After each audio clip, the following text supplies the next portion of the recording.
So it started off as a pharmacy, right? Yes. In 1923. 23 Okay. until 79. And then it was closed from 79 till 99. And 99 is when I reopened it as the ice cream parlor. Same name, Klavon's. Well, I knew I'd be retiring. We opened in 99. I retired in 2001.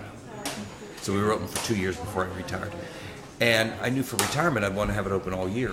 But just ice cream wouldn't do. There'd be no reason to open it in the middle of the winter. So I decided, none of us are pharmacists, and you can't go against Rite Aid and the big guys anyway, the little small independents. I mean, we'd have to hire a pharmacist, and it just wasn't feasible. So I just decided, we'll do coffee and lunches. But people would tell me, just to grab a sandwich, to run down to that part of the strip, the busy part of the strip, it would take at least two of them. One to wait in the car because you can't park down there, with somebody to run in. And, it's just an alternative. People just want a cup of soup and a half a sandwich or something like that. Quick in and quick out. It's a quick in and out. Right? But just people's reactions, because they've never seen, even people, kids or teenagers in their 18, 16, 20 years old, they've seen movies, like It's a Wonderful Life with old drugstores, but to see it, and it's all real. I mean, it's all the original thing. As I tell people, even the freezers out there are the original freezers. This is the thing. But the best part is the people that come in and they want to hear the story and they're fascinated and they appreciate the place, These are all the old scripts. This is 1947, 48. And he made the covers out of old cigar boxes. But this is the part I love. The prices, they're on the back. $1.50, 85 cents, $1.25, $2.25. That was really expensive. I had a young pharmacist in who read one. He said, it was $1.50 on the back. He said, for this medicine today in its exact dosage, it'd be over $100.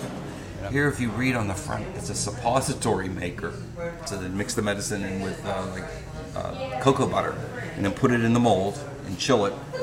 Press it down.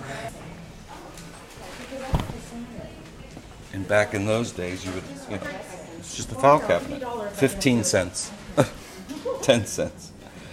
And then you find the number. You go in the drawer, you find the corresponding number. And the cards are in there. So the tax on them nowadays is more than 10 or 15 cents. Their mother, Mom, look at that phone. It spins around in the middle. We should get one like that, as if it's the latest invention. So you have to explain, you have to turn it. And more often than not, they'll say, oh, it takes so long. That extra 4 seconds for it to go around instead of Now, my grandfather used to tell us that these were modeled after Coca-Cola bottle caps. I like the moose tracks. Why do you like that? Because it has little Reese cups in it. Okay. And I feel like if I'm having some milk with my Reese cup, it's kind of healthy. Well, of course, like any ice cream place, the most we use is vanilla, because we use that in sundaes and shakes. But as for cones, I think moose tracks, like Shelley was saying, moose tracks is really popular. Butter pecan with the older people. A couple other, like we serve our things in glass dishes. Most other ice cream places is styrofoam. We do have styrofoam takeout for eating in here.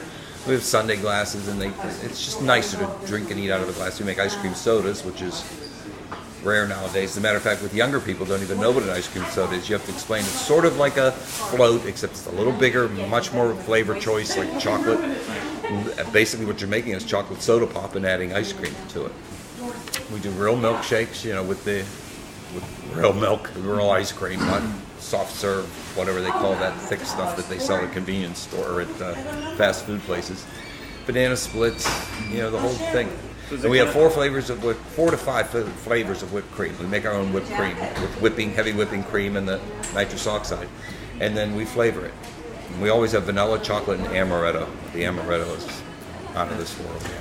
Now these pictures are all photos of the Super Bowl Sundays. Every time a group comes in or people come in to get a Super Bowl Sunday, we take their picture and hang it up here. And the Super Bowl Sunday is a huge thing. I don't know how well you can see it. There's Steve.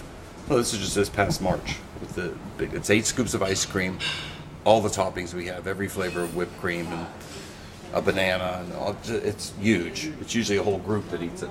Although we have had people like Steve here and some others over the years. The first time we had someone that ate it all by themselves was a young guy that was probably about 16 or 17 years old, and he was determined he was going to eat the whole thing by himself. Of course, his girlfriend was sitting right next to him.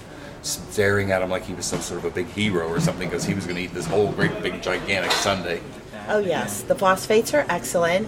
You can get cherry Coke or like lime Rickies, which a lot of places you can't get anymore. Cherry and lime, and you layer it so that it's what's on the bottom. It's like the lime, and then the red is on the top, and then the ice. Good job. Oh, it's great. It's fun. It's a lot of fun, and partially because it's all family involved, you know, and we always have been close. And this makes us even closer. We all still live in the Pittsburgh area. As I said, they all help out at one time or another. The 5 sisters and 2 brothers, and that makes it even nicer. You know, it's family involved. You walk down the steps and then around the corner and in the front door. It makes it easy. Yeah, especially in the bad weather. It's the interior. I mean, the place is a gem. It's like a little museum.